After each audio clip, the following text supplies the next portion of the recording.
Good morning, good lunch, high noon. Welcome to Hart Ranch. Facebook Live, edition 4. Actually, number 3. The last one was what we called tape delay. We were at the Arrowhead Stampede. But we're back at home here at in Hart Ranch Valley. And today I've got Les Williams with me. How's it going? It's going good, Les. So today we're going to do a lesson. I met Les last night. He's a collegiate player from Augustana. And I got to get a look at his swing here before we came on live, and this is going to be tough because I don't see anything wrong yet. But we are going to discuss lie angle. He isn't sure how well his clubs fit him.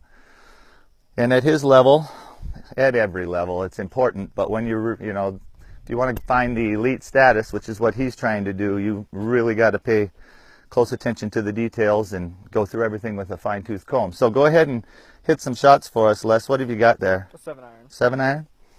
So let's see what he's got, folks. If you have any questions, type them in. Jared is our professional cameraman today, and he's actually got an education in it.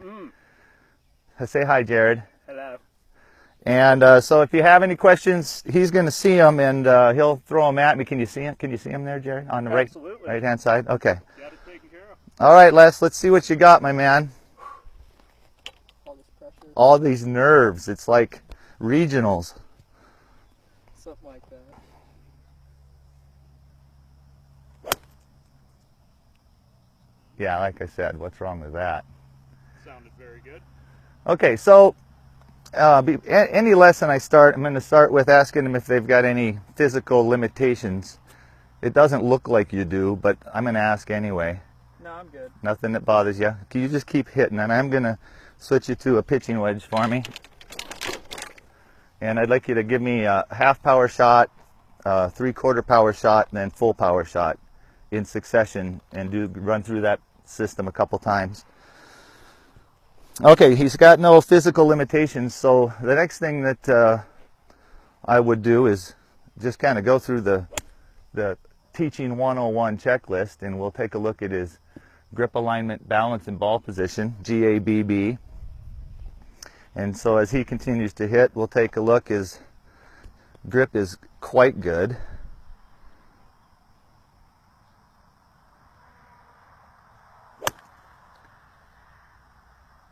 Great. So Jared, come on in here and get a closer look at Les's grip as he hits.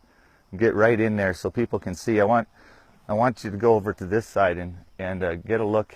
Actually, just face the target for me this way. Turn so we can see here. I want you to get a look under here get that camera right under there. I want people to see that this part of his hand is up on top of the club. This is the most common flaw I see, is that people, show them what, that's common. And Les is doing it right. Get it back to where you were. And, okay, so that's a big one. You really want to get that club in the fingers. If you do it the other way, you can get away with it. And you can play some golf that way, but you're going to be sacrificing power if you hold it in your palm. All right, so now let's back out of there again. Let him hit some, I don't know where he's at with our progression here, but this is his full swing, I believe. And we got anybody watching, Jared? We have 5 viewers, Stacy. Five. I like that. That's the date of my birthday, so this is just a perfect day. And we got deer out here too. They're too far for you to see, I think, Jared. But all right, keep going. No questions yet, right? No questions. All right, come on, folks. There's 5 of you, and there's got to be something on your mind about golf. Oh, another good move. Okay, so we looked at his grip. His grip is quite good. I would ask him what your thought process is as far as, is one hand more dominant than the other? Meaning? Do you try and make one hand have a little more control? Do you try and use them evenly? Yeah, I guess if I think about it, everything stays pretty loose. Besides, I try and grip it. Like, I guess I could hold it with just these bottom 3 fingers in my left hand. Excellent. So he's basically spewing Hogan, I mean, it's been tons and tons of golf pros and players that utilize that method. It's very fundamental. The more you're able to hold it at the end of in the end of your left hand, the more you're able to fling the club. So if you get, good grip pressure back into that pinky finger and ring finger, really helps us generate club head speed, as opposed to trying, if you end up holding it with, the lower you have pressure down on your grip, all the way down to the right hand in those lower two fingers, the less likely you are to have a whipping motion, a nice club head speed. All right, keep going. Now, of course, we would check alignment, and and that's all quite good. Shoulders and feet are in line with each other. What are we aiming at here, Les? Blue target. We're aiming at the blue target. So yeah, Jared can get a good look in there from behind. Stand right behind him and show the folks how well his setup is. You can take a look at posture at the same time. Good. And I want to point out one more thing with the alignment. Go ahead and get set up again, Les. I want to point out arms as well. So it's not only feet, and people will use hips, of course, as well. For me, I actually preload my hips, so it's not as important to me. Shoulders and feet, but I want to point out arms, and his right arm is just, we're talking about a centimeter. His left arm was lower. So put that right arm real high and straight for me.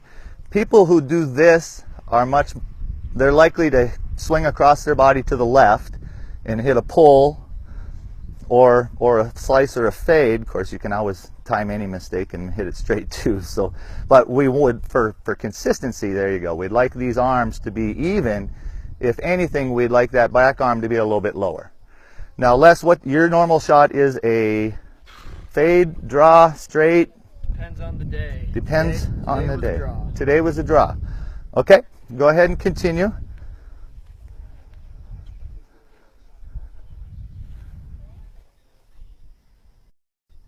Dustin's watching.